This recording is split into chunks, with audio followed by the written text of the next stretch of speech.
Morning students, आज हम exercise 5.2 discuss करेंगे। तो थोड़ी सी रिवीजन पिछली कर लेते हैं हम। एपी की टर्म्स जैसे हमारी A1, A2, A3, A4, A5 and so on है। तो जो फर्स्ट टर्म है A, फिर A2 के लिए हम A में एक कॉमन डिफरेंस D प्लस कर देते हैं, तो A2 हो जाएगी A प्लस D। फिर A3 निकालने के लिए इसमें एक और D जोड़ देते हैं, तो 2 टाइम्स D हो जाएगा। A4 निकालने के लिए इसमें एक और D जोड़ देते हैं, तो 3D हो जाएगा।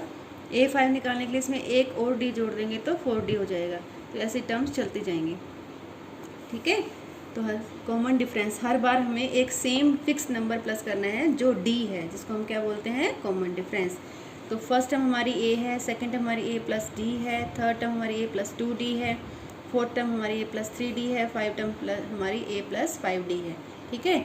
तो देख रहे हैं हम, जब जो जितनी टर्म है हमारी, जैसे पाँचवीं टर्म है तो हमारा 4D आएगा यहाँ पर, A प्लस 4D। तो D एक बार कम जुड़ा है। जैसे फोर्थ टर्म है तो A प्लस 3D, D कितनी टाइम जुड़ा है, 3 टाइम्स।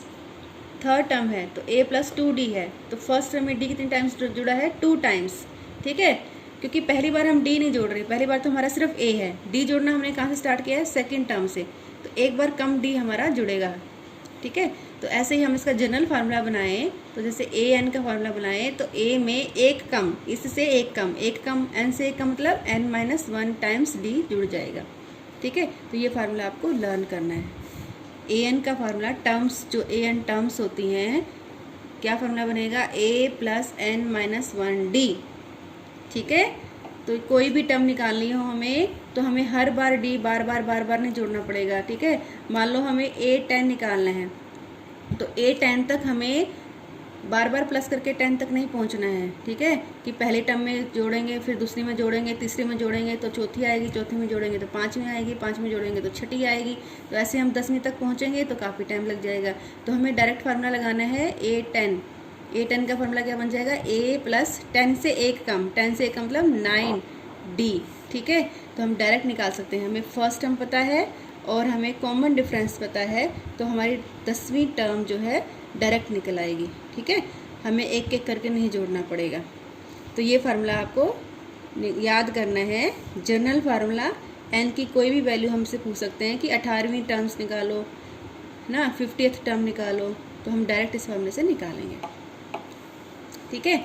अब जो एक्सरसाइज 5.2 है, उसे पहला जो क्वेश्चन है उसमें आपके पास अब इसमें 4 चीज़ें होंगी ना इस फार्मूले में। क्या है, एक तो A है, एक D है, और एक N है, और एक AN है, ठीक है।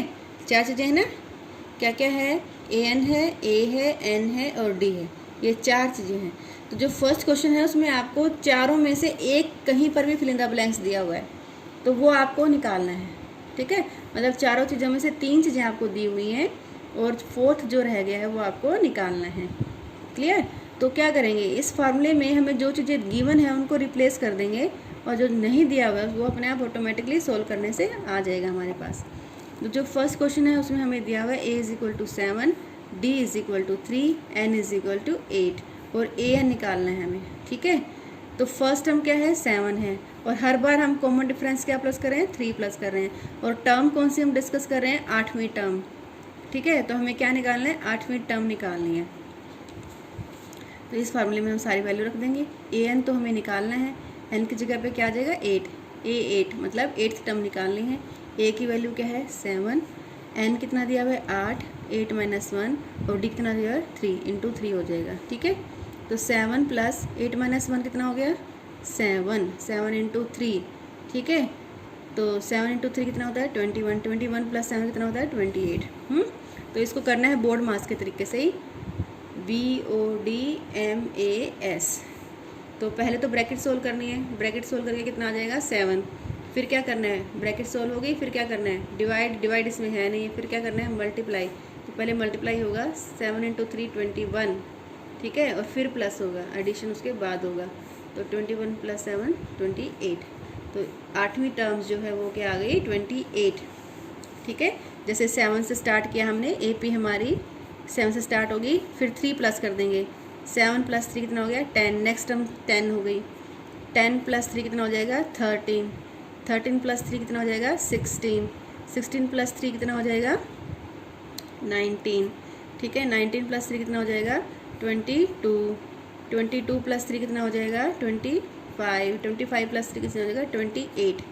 ठीक है, तो देखो ये पहली, ये कौन सी टर्म है, पहली, ये दूसरी, ये तीसरी, ये चौथी, ये पाँचवीं, छठी, सातवीं, आठवीं, ये कौन सी टर्म है, आठवीं। तो ये हमारी यही आंसर आया ना हमारा। ठीक है, तो एक तरीका तो ये है कि हर बार डी जोड़ते जाओ, आपका उस टर्म तक पहुँचो आप, और एक तरीका है डायरेक्ट फार्मूला। ठीक है, अब यहाँ पे तो 8वीं टर्म है तो हमारे लिए आसान था जोड़ जोड़ के निकालना, लेकिन अगर ये बहुत दूर है टर्म, 50वीं है, 75वीं टर्म है, तो हमारे लिए थोड़ा मुश्किल है, तो हम डायरेक्ट फार्मूले से निकालेंगे। ठीक है, तो आपको ये फार्मूला सीखना है अच्छे से। अब ये थर्ड पार्ट है, इसमें क्या दिया हुआ है, चारों में से डी दिया हुआ है -3 है, एन दिया हुआ है 18 है, ए एन दिया हुआ है -5 है। ठीक है, तो ए निकालना है, ए में फिर इन द ब्लैंक्स दिया हुआ है, इसका मतलब क्या है, ए फाइंड आउट करना है। तो इस फार्मूले में जो जो हमें दिया वो हम रख लेंगे। A n is equal to a plus n minus 1 d. A n कितना दिया हुआ है -5, a n is equal to -5, तो ए एन के प्लेस पे क्या रख लिया -5। अब ए तो हमें दिया नहीं हुआ, फिल इन द ब्लैंक्स है, तो ए को एज इट इज़ ए। फिर क्या n-1, एन की वैल्यू कितनी है 18, तो 18 माइनस 1। n2 में डी कितना दिया हुआ -3, तो -3। अब ये ब्रैकेट में लिखना पड़ेगा क्योंकि दो ऑपरेशन एक साथ नहीं हो सकते, n2 और -3, तो इसको -3 को ब्रैकेट में रखिए। ठीक है, तो सबसे पहले क्या सोल्व कर रहे हैं, ब्रैकेट 18 में से 1 है 17, 17 को फिर -3 से गुना करेंगे तो -51।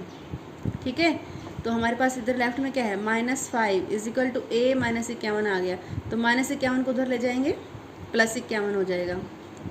जब इसका प्लेस चेंज करेंगे, इसको दूसरी साइड शिफ्ट किया है तो ये +51 हो गया, -5 + 51 कितना हो गया 46, तो ए की वैल्यू कितनी आ गई 46।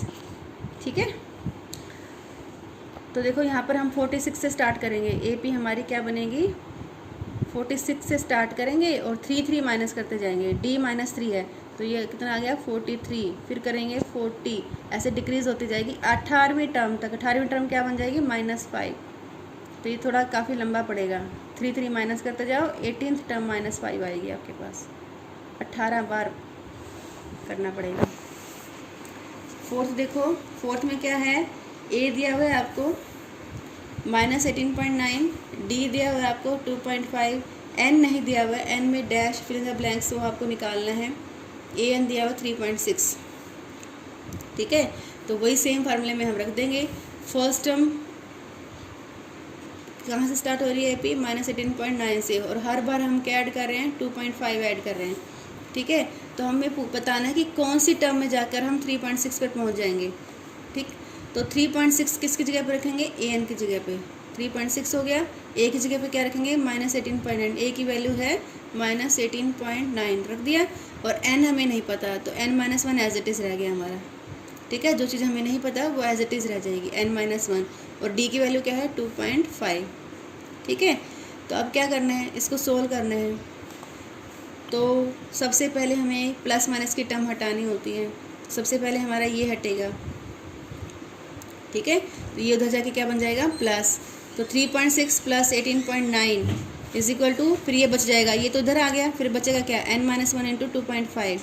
ठीक है, अब इनको जोड़ लेंगे, 3.6 और 18.9 को जोड़ के हमारा 22.5 आ गया, इज इक्वल टू n-1 2.5। अब इस 2.5 को हटाना है तो ये इधर जाके बटे में आ जाएगा, डिवाइड में, ये मल्टीप्लाई में है तो इसका रिवर्स ऑपरेशन है डिवाइड। ठीक है, अब इसको काट लेंगे। ठीक है, तो डेसिमल तो सेम है, इसमें भी 10 है, इसमें भी 10 है, तो बैलेंस हो जाएगा, और 25 ने 225, 25 के टेबल से कट जाएगा, तो क्या बच गया 9, तो इधर 9 बच गया, इधर 9 n-1, तो ये 1 उधर जाके प्लस हो जाएगा, -1 है ना, उधर जाके +1 हो जाएगा, तो 9 + 1 10, तो n की वैल्यू कितनी आ गई 10, मतलब 10th टर्म है हमारी कितनी 3.6, 10वें नंबर पर 3.6 लिखा हुआ मिलेगा हमें। तो इस पहले क्वेश्चंस के जो रिमेनिंग पार्ट्स हैं वो सोल्व कर लेना, उसमें बुक में फिल इन द ब्लैंक्स लिखा हुआ है, आपको सिर्फ फिल इन द ब्लैंक्स नहीं भरना है, उसको पूरा सोल्व करना है। ओके, सोल्व करना है पूरा उस सभी पार्ट्स को। अब सेकंड पार्ट देख लेते हैं, उसने पूछा है 11th term of the AP। ठीक है, तो उसमें ऑप्शन दे रखे हैं ABCD, आपको ढूंढ छांटना है कि 11th टर्म कौन सी बन रही है, तो इसको भी आप सोल्व करेंगे सीधा टिक नहीं करेंगे, ये आंसर टिक कर दिया कि ए है, बी है, सी है। सोल्व करेंगे, 11th टर्म निकालनी है आपको। ए पी क्या दे रखी है, -3 -1/2 और 2 एंड सो ऑन। तो जब हमें ये फार्मूला लगाना है a n is equal to a plus n minus 1 d, जब कोई भी टर्म निकालनी है तो हमें एक तो ए पता होना चाहिए, एक एन पता होना चाहिए, एक डी पता होना चाहिए, ठीक है। एन तो ऑलरेडी गिवन है हमें, ये 11th टर्म है, ये तो हमारा एन है, और फर्स्ट टर्म जहाँ से स्टार्ट हो रही है वो हमारी ए होती है, ठीक है। ये दो चीज़ें तो हमें साफ स्पष्ट दिख रही हैं। निकालना क्या है, हमें डी निकालना है। डी कैसे निकालते हैं, तो पहले एक्सरसाइज में भी हमने देखा था, second term minus first term, दूसरी में से पहले को माइनस करते हैं। सेकेंड टर्म क्या है, -1/2, -1/2 में से माइनस करना है किसको, -3 को, ठीक है। यहाँ ध्यान देना है आपको, -1/2 में से -3 को माइनस करना है, ठीक है। क्या फार्मूला होता है, A2 - A1, ठीक है। ये बीच में माइनस रहेगा, यहाँ A2 की वैल्यू रख दो, यहाँ पर A1 की रख दो, ठीक। तो ये माइनस माइनस क्या बन जाएगा, +3। तो अब एलसीएम लेंगे, क्या एलसीएम आ गया, 2 2 3 = 6, तो ये क्या बन जाएगा, -1 + 6/2, 6 में से 1 गया 5, 5/2 आंसर आ गया, ठीक है। ये सोल्यूशन तो आपको आता होगा ना, पहले भी बचपन में आपने किए हुए क्वेश्चन से एलसीएम लेके प्लस माइनस करना। तो डी कितना आ गया, 5/2। अब इस फार्मूले में हम रखने के लिए तैयार हैं। अब एन क्या है, 11th, कौन सी टर्म निकालनी है हमें, 11th टर्म निकालनी है। ए की वैल्यू कितनी है, -3 है, एन कितना है, 11 है, 11 - 1 हो गया, डी हमारा कितना आ गया, 5/2 आ गया। तो सोल्व कर लेंगे, पहले ब्रैकेट 11 - 1 10, 5/2, फ्री कट जाएगा यहाँ से 10, 2 5 = 10, ठीक है। तो -3 + 5 × 5 बच गया, 5 × 5 कितना हो गया, 25, 25 - 3 कितना आ गया, 22। तो 11th टर्म कितनी आ गई, 22। 11th टर्म पर 11th जगह पर क्या लिखा हुआ है, 22, और ये बी ऑप्शन है आपके आंसर में, ठीक है। तो ये सोल्व करना है, इसका एक और पार्ट है, उसको भी सोल्व करना है। तो आपका आज का होमवर्क है क्वेश्चन नंबर 1 और 2, इनको सोल्व कर लेना, ओके।